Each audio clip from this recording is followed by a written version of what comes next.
Kindly note that I am not your financial advisor and this video is purely for only educational purposes. अस्सलाम वालेकुम friend, नायाब crypto education में हम आपको खुशामदीद कहते हैं। स्कैल्पिंग एक ऐसी स्ट्रेटजी है कि जिसकी तरफ मोस्टली नए आने वाले ट्रेडर्स बहुत ज़्यादा अट्रैक्ट होते हैं और उनकी कोशिश होती है कि वो इस स्कैल्पिंग को ज़्यादा से ज़्यादा सीखें या ऐसी मेथड्स, ऐसी स्ट्रेटजीज फाइंड आउट करें कि जिसके ज़रिए वो स्कैल्पिंग कर सकें। और हम अपने प्रीवियस वीडियोस में स्कैल्पिंग की काफ़ी सारी टेक्निक्स बता चुके हैं। आज हम एक और स्कैल्पिंग की टेक्निक लेके आए हैं जो 5 मिनट टाइम फ्रेम में यूज़ होती है और इसमें सबसे मज़ेदार बात यह है कि सिर्फ़ एक इंडिकेटर यूज़ होता है और वो है सिर्फ EMA यानी एक्सपोनेंशियल मूविंग एवरेज। वैसे आप चाहें तो इसके साथ और भी इंडिकेटर्स यूज़ कर सकते हैं। जैसा मैं हमेशा कहता हूं कि कभी भी एक इंडिकेटर पे भरोसा ना करें और कोशिश करें कि दूसरे किसी इंडिकेटर के ज़रिए जो भी आपका ऑर्डर हो, जो भी आपकी पोजीशन बन रही हो, जो भी सिग्नल बन रहा हो, उसकी कंफर्मेशन लाजमी कर लें। लेकिन ये स्ट्रेटजी जो आज हम आपको बताने जा रहे हैं, ये अकेली भी आपके लिए वही काम करेगी जो अगर आप 2 इंडिकेटर या 3 इंडिकेटर के ज़रिए करते हैं। तो फ्रेंड्स, इसमें जब हमें शॉर्ट की पोजीशन लेनी होगी तो हम 5 मिनट टाइम फ्रेम रखेंगे और उसमें ट्रेडिंग करेंगे, और अगर हमें लॉन्ग की पोजीशन लेनी होगी तो वो 15 मिनट के टाइम फ्रेम पे पोजीशन लेंगे। तो फ्रेंड्स, जल्दी से चलते हैं इस स्ट्रेटजी की तरफ। इस वक्त हम 5 मिनट के चार्ट के ऊपर हैं और EMA को हम इसमें ऐड कर देते हैं।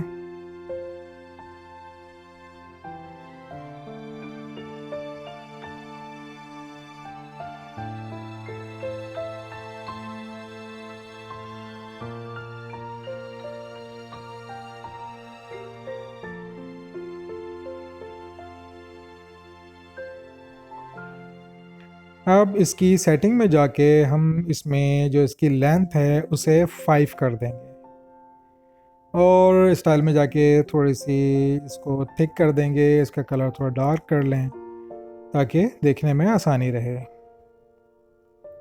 फ्रेंड्स, EMA की सेटिंग सेम रहेगी चाहे 5 मिनट हो या 15 मिनट हो, लेकिन ये याद रखिएगा कि शॉर्ट के लिए हमें 5 मिनट के टाइम फ्रेम पे देखना है और लॉन्ग के लिए 15 मिनट के टाइम फ्रेम पे देखना है।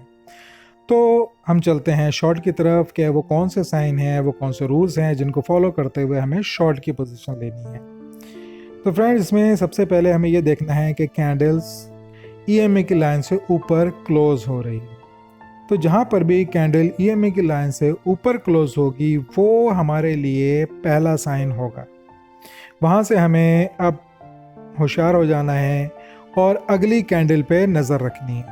अगर अगली कैंडल प्रीवियस कैंडल के लोअर को ब्रेक करती है यानी उससे नीचे बनती है तो वो साइन है दूसरा साइन कि अब अगर तीसरी कैंडल और नीचे बनती है तो वहाँ से हमें पोजीशन लेनी है।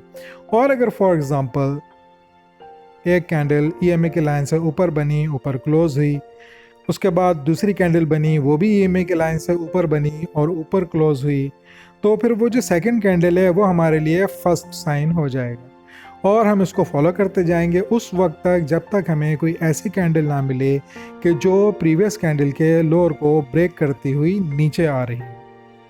और उसके बाद वाली कैंडल भी अगर नीचे होगी उससे तो वहाँ पे हमने पोजीशन लेनी है और उसी हिसाब से SL हम जो प्रीवियस कैंडल का हाई होगा वो रखेंगे और टेक प्रॉफिट इसमें आप 1:3 का रेशो से रखेंगे।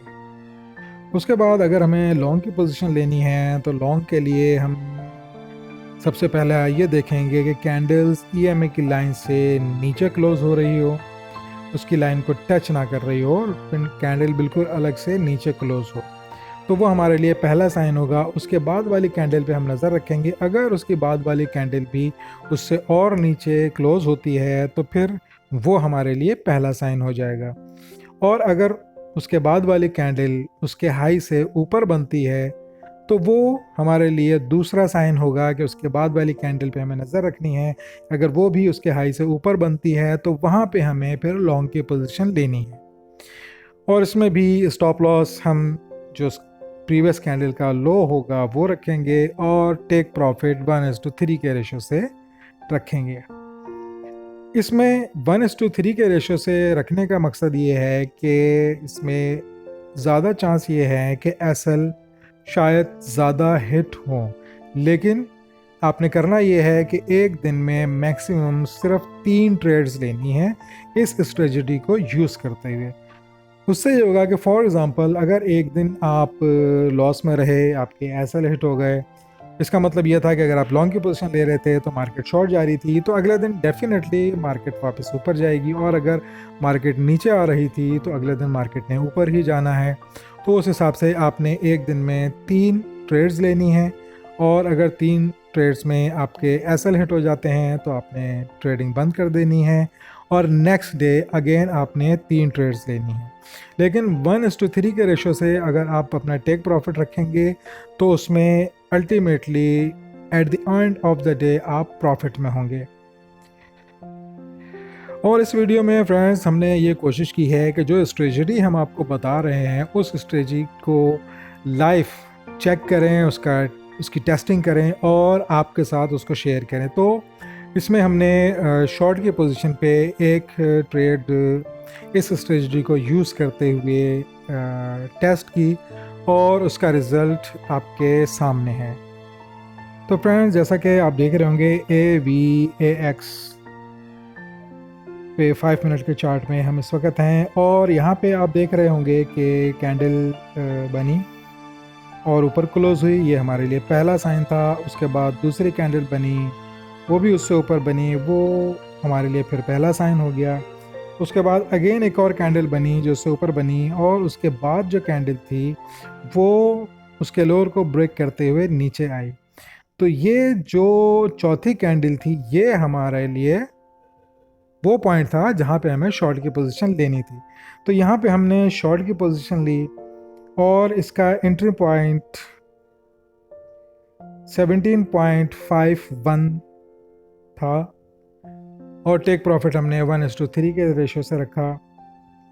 और उसके बाद ये सारा सेटअप आपके सामने है कि किस तरीके से कैंडल्स 5 मिनट में बेरिश होती गई, और 17.32 पे हमने अपनी इस ट्रेड को क्लोज कर दिया। और ये एक लाइव एग्जांपल है आपके लिए कि अगर आप इस स्ट्रेटजी को सही तरीके से यूज़ करते हैं, इसको समझ के करते हैं, तो एसएल हिट होने का चांस कम है और टेक प्रॉफिट हिट होने का चांस ज़्यादा हो जाएगा। तो उम्मीद है फ्रेंड्स ये स्ट्रेटजी आपकी समझ में आई होगी। अगर आपकी समझ में ना आए इसको अगेन देखें, पहले इसके अच्छे तरीके से प्रैक्टिस करें, पेपर ट्रेडिंग करें, और जब आप ये समझें कि पेपर ट्रेडिंग में आप प्रॉफिट बनाने लगे हैं तो फिर आप रियल मनी से इसमें ट्रेड कर सकते हैं। इस स्ट्रेटजी से रिलेटेड अगर आपका कोई भी सवाल हो आप नीचे कमेंट्स में पूछ सकते हैं। अस्सलाम वालेकुम।